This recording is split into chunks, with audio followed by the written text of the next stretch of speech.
আমি কি তো বেকল আমার শ্বশুরের ছাগলটা আয়ুষ সেনের ভাই আমরা দুই বাইরে মিলে আছি ছাগলটা নিবার লেগে আরে আমরা চোর বানারে বান্ধা বাইতে রাখছি রাখবি তো ওই বেটা গত 3 দিন আগে রাতের বেলা আমার বাড়ির থেকে ছাগল চুরি হয়েছে আর সেই ছাগলের মালিকানা দাবি করতে তোরাইছো ওই পিঠা শালাকো সত্যি কথা কি করতেছেন আমাকে মারতেছেন কিসের জন্য আমাকে শ্বশুর টাকা দিয়ে ছাগলটা কিনেছে তাই ভাই ওই বেটা আবার সিরাস আমি আগে টাকাইছিলাম তারপর বিয়ে শাদী করছি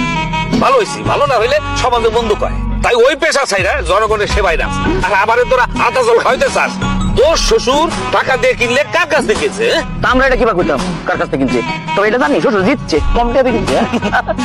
এই তো লাই নাই কম দামে কিনছে চুরির মাল 20,000 টাকার মাল 2,000 টাকা দিয়ে কিনছে দে ফোন দে তোর শ্বশুরে ফোন দে তুই ছাড়ুন বাইন্দা দিলে কোনটা কিবা দিতাম বান্ধাই থাকে